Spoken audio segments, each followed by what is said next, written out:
이번 시간에는 한자어를 2024년 현재 시점에서 파자 분석을 통한 한자 학습 풀이를 설명해 보도록 하겠습니다. 1번 둘 갈래아자입니다. 하나 둘. 자, 대나무가 있을 때 쪼개면 처음 이렇게 벌어지는 형태가 이렇게 되겠죠. 이렇게 결국은 두 갈래로 갈라지는 거죠. 그래서 두 갈래아가 되겠습니다. 이것은 나눌팔의 변형이라고 보시면 됩니다. 나눌팔.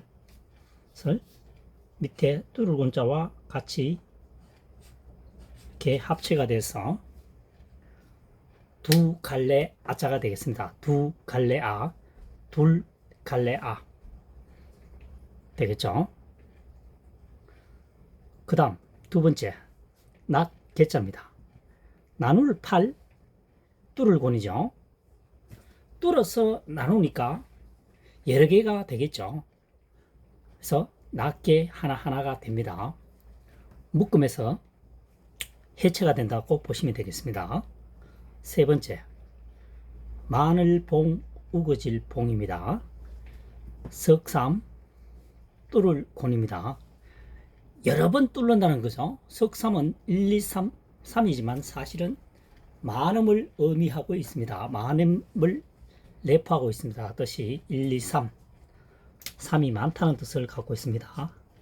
많이 구멍을 뚫어버리니까 많아지겠죠. 그래서 마늘봉 우거질봉 되겠습니다.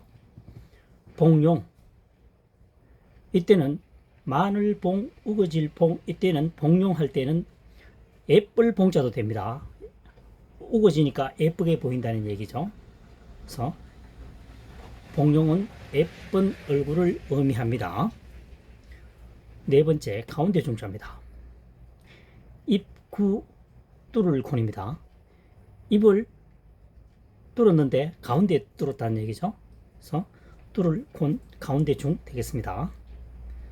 입을 뚫었는데 가운데에 뚫었다는 얘기죠. 가운데 중, 적중하다. 다섯 번째 꿰천입니다. 가운데 연결해서 계속 뚫는다는 얘기겠죠. 그래서 가운데 계속 같은 것을 반복하다 보면 버릇이 될 수도 있죠. 그래서 버릇관, 다음 꿰천, 그 다음 땅기름 곧도 됩니다. 간절곧 할 때 이 곧자를 씁니다. 장상곧, 간절곧 할 때 이 꿰천자를 씁니다. 버릇관. 그래서 현재는 기록되어 있는 것은 훈과 음이 세 개란 뜻입니다. 천, 곧, 관이죠. 관동.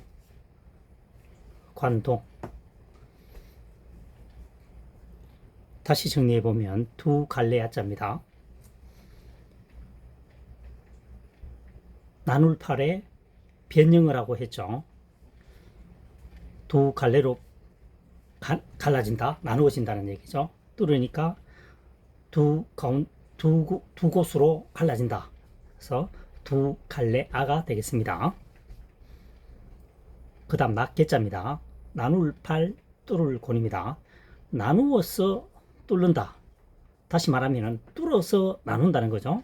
그러니까 개수가 여러 개가 되니까 낫개 하나가 된다는 얘기입니다.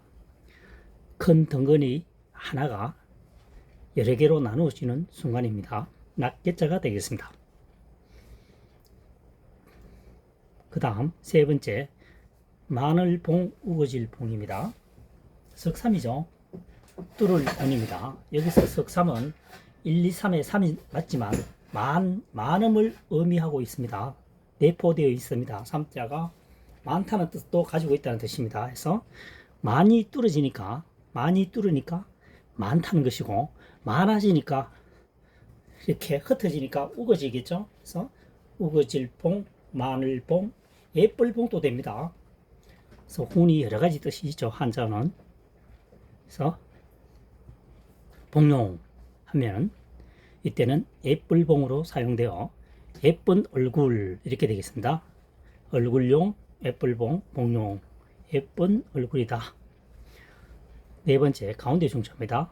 입구 뚫을 겁니다. 입을 뚫는데 가운데에 뚫는다는 얘기죠. 적중하다. 적중하다도 가운데를 관통하는 것을 적중이라고 하죠. 활을 쏠 때 생각을 하시면 되겠습니다. 관역이 10점이 가장 가운데 있죠. 적중하다는 것은 그 물체의 가장 가운데 주점을 정확히 맞춘다는 것을 적중이라고 합니다. 다섯 번째, 꿰천자입니다. 가운데 중이죠. 그래서 가운데에 계속 연결해서 뚫으니까 꿰천. 가운데 모으고, 다시 말해서 어떤 행동을 한 방향으로만 계속 하게 되면 습관이 생긴다. 버릇이 된다는 거죠. 버릇관. 그 다음 땅 이름 곳, 간절 곳, 장산 곳 할 때 보면은 바다가 이렇게 있을 때 보면 쑥 들어가서 들어가는 부분 있죠. 이것을 곳이라고 합니다. 그래서 땅 이름 곳, 버릇관, 꿰천이 되겠습니다. 관동. 자, 다시 한번 설명해 보면 두 갈래 아자입니다. 두 갈래 아.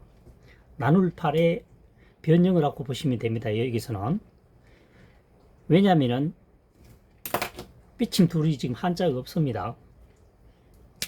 삐침 둘은 한자에 해당되지 않기 때문에 또 이 훈과 음이 두 갈래 아자이기 때문에 나눌 팔의 변형 뒤집어 놨다고 보시면 되겠습니다. 뚫어서 나누니까 두 갈래가 된다 이런 뜻입니다.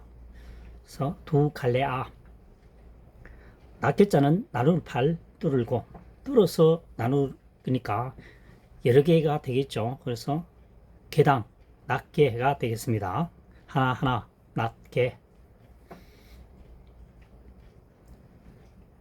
그 다음 세 번째 우거질봉. 석삼은 1, 2, 3 세 개를 의미하기도 하지만 많음을 의미하기도 합니다. 그래서 뚫어서 많은 것을 뚫는다. 뚫으니까 계속 뚫으니까 많은 톱밥이 생긴다. 마늘봉. 많으니까 점점 우거진다. 우거질봉. 모습이 예쁘게 보일 수도 있다. 애플봉. 여기서는 현재는 세 가지의 훈을 설명하고 있습니다. 많다, 우거지다, 예쁘다. 그래서 봉용은 애플봉, 얼굴용 해서 예쁜 얼굴을 의미합니다. 네 번째, 가운데 중점입니다. 입구, 뚫을 권이죠. 입의 가운데를 뚫는다는 거죠. 통상적으로 보면 구멍을 뚫을 때는 항상 가운데에 뚫는 경향이 높습니다. 왜냐하면 한쪽에 치우치게 되면은 치우친 부분이 먼저 파손될 수가 있으니까 가운데에 뚫는 것이 사용하기에도 가장 오래 사용할 수가 있겠죠. 힘도 많이 받고요. 이 얘기입니다. 가운데 뚫는다, 측면에 뚫는다. 이게 뚫으면 이 부분이 약해지겠죠. 그래서 가운데에 뚫는다는 얘기입니다. 가운데 중. 입에 입구 입 가운데에 뚫는다. 가운데 중 되겠습니다. 꿰천 가운데와 가운데. 그러니까 여기서는 보면 우리가 과거에 엽전 화폐로 사용됐던 것 말이죠. 화폐로 사용됐던 것이 보면 이렇게 상평 통보 뭐 이렇게 적혀 있죠. 가운데 똑같이 구멍을 뚫어놨습니다. 이것을 동전을 끼워서 갖고 다녔죠. 하나하나 갖고 다니면 보관하기 힘드니까. 그래서 웰천 같은 것을 계속 반복하게 되면 버릇이 된다. 버릇관. 그 다음 간절곶, 장산곶 할 때 땅 이름 곶이 됩니다. 장산곶, 간절곶,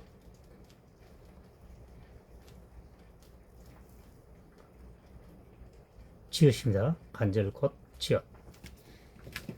여기서는 운과 음이 세 가지로 사용되고 있습니다.